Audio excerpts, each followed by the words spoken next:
이제 주질의를 모두 마쳤습니다. 위원장으로서도 하나 질의하겠습니다. 오늘 이제 오전 내내 지금까지 주질에서 가장 중요한 화두가 된 것이 삼권 분립인 것 같습니다. 저도 모두의 말씀을 드렸습니다. 이 삼권 분립에 대해서 후보자께서는 기능의 분리를 말하는 것이지 인적 분리는 아니다 이런 말씀하셨습니다.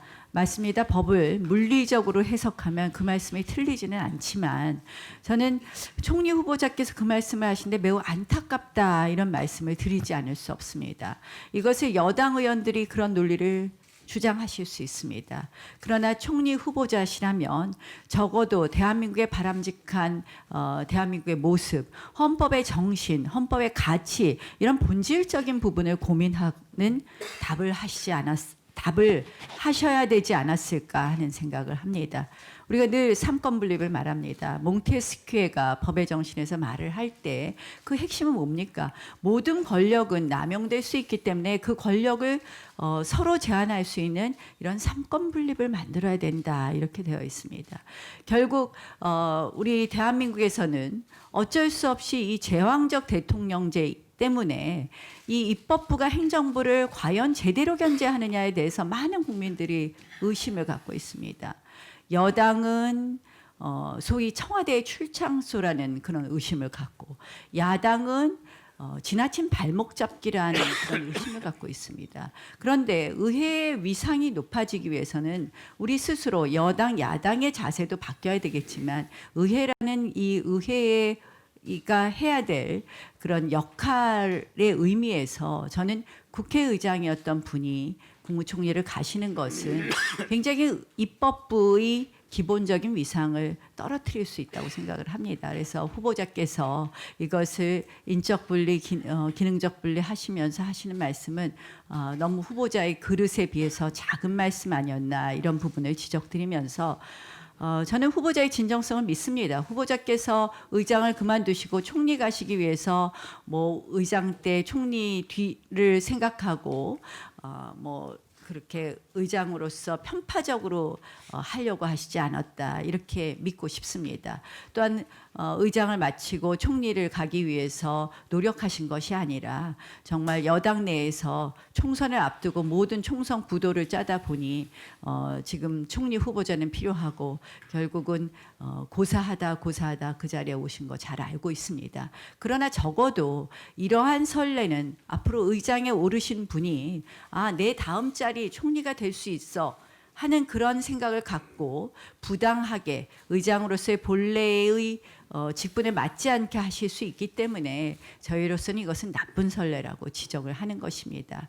그런 면에서 좀 큰 틀에서 후보자의 그릇에 맞는 답변을 해주셨으면 얼마나 좋을까 이런 말씀을 지적드립니다. 그리고 이제 두 번째로는 아까 협치 총리가 되고 싶다 이런 말씀하셨습니다. 저도 지금 너무 정치가 극단의 갈등으로 되는 부분에 있어서 우리가 좀 더 국민을 통합하는 쪽으로 의회가 기능을 해야 되고 이런 쪽으로 정치가 가야 된다는 부분에 있어서 100% 동의합니다. 말씀에 이런 말씀하셨습니다. 서초동 국민 그리고 광화문 국민 이렇게 말씀하셨습니다. 이렇게 나눠지게 된 것의 핵심적인 원인이 무엇인가? 최근에 보면 역시 연동형 비례대표제와 그리고 공수처 법안입니다. 저희는 연동형 비례대표제 아무도 모르는 선거법이다.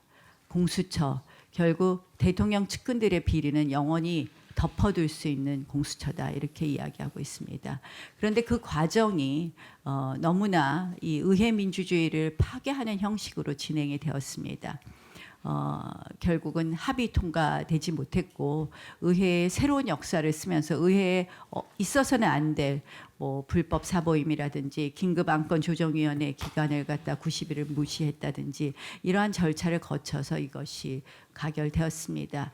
과연 연동형 비례대표제나 공수처 법안이 통과되는 과정에 있어서 의회 민주주의에 위반된 부분은 없었는지 또 이러한 절차상의 이런 흠이 있는 이 두 가지 법안에 대해서 이런 하자를 치유하기 위한 노력을 할 생각은 없으신지 여쭙고 싶고요. 또 하나 제가 마지막으로 질의하고 싶은 것은 결국 이 과정에서 여야의 어떤 정치적 의사 표시로 인한 충돌이 사법의 영역으로 넘어가고 말았습니다. 적어도 문희상 의장께서도 제가 전임 원내대표를 할 때 이 비공식적으로 비공개에서 말씀하실 때는 이 정치의 영역에 사법의 영역이 들어오는 것은 매우 잘못됐다라는 말씀을 여러 번 하셨습니다.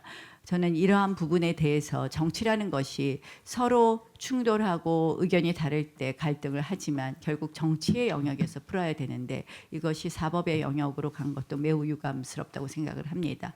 이 부분에 대한 후보자께서 앞으로 어떤 생각을 가지고 계신지 그에 대해서 답변해 주시기 바랍니다. 네, 우선 그 삼권 분립에 대해서 저는 이제 그 삼권 분립의 위반이냐 아니냐 그것은 결국은 법과 더 올라가면 헌법에 의해서 그게 판정되는 것이지 그리고 감정이나 그냥 다른 기준에 의해서 평가되는 것은 아니다.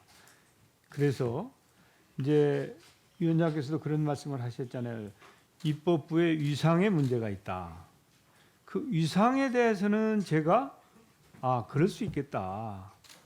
비록 현직 의장이 아니고 전직 의장이지만 입법부의 구성원의 입장에서는 전직 의장이 총리로 가는 것에 대해서 마땅치 않게 생각하실 수 있다. 저도 원래 그렇게 생각했었지 않습니까? 그래서 그 부분에 대해서는 제가 유감의 뜻을 표했지만 결국은 지금 누가 어떤 일을 하느냐 하지 않느냐는 국민이 판단할 일이다. 저는 그렇게 생각합니다. 그래서 이 삼권 분립 논쟁에 대해서도 우리가 여기서 여야 간에 아니면 저와 우리 야당 의원님들 간에 자신의 주장을 펴도 이게 여기서 결판이 안 나죠. 결국은 국민들께서 판단하실 일 아니겠느냐. 그래서 국민들에게 그런 판단을 맡겨주시면 어떨까 이렇게 말씀드리고 싶고요.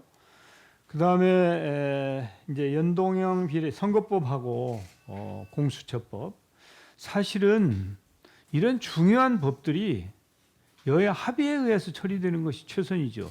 특히 선거법은 여야 합의에 의해서 처리해야 되는 것이 과거의 덕목이었습니다.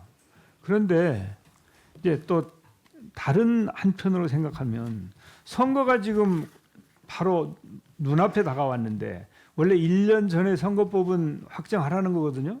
그게 강제 규정은 아니지만 훈시 규정으로 1년 전에 선거법도 확정을 하고 또 선거구 획정까지 해야 되는 것입니다. 그런데 지금 불과 몇 개월 남았습니까?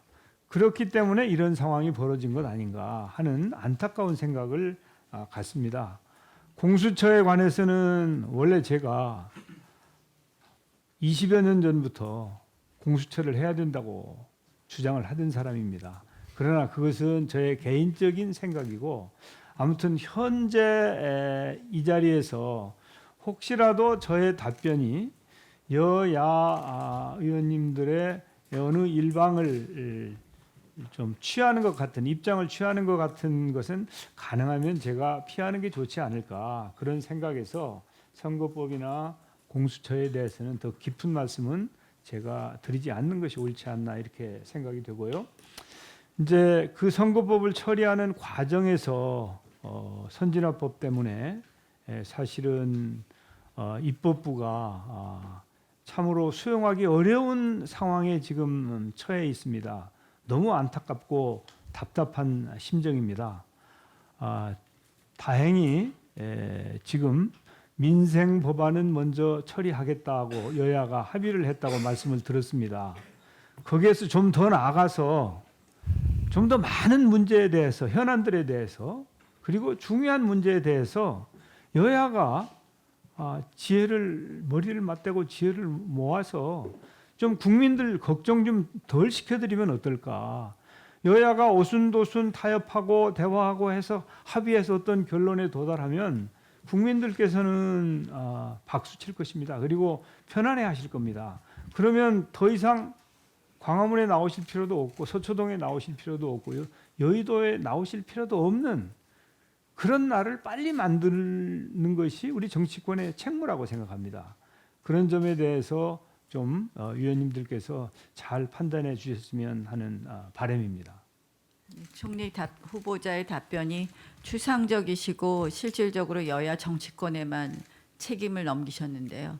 총리 후보자로서 하실 일이 많으시다고 생각합니다. 만약에 총리가 되신다면 이 부분에 있어서 좀 답변 그러한 지금 정치권 여야 정치권 이야기가 아니라 결국 대통령부터 해서 지금 이 정부의 기조나 이런 부분에 있어서 총리께서 할 역할을 해주실 것을 말씀드립니다. 이상으로 제 질의는 마치도록 하고요. 의사진행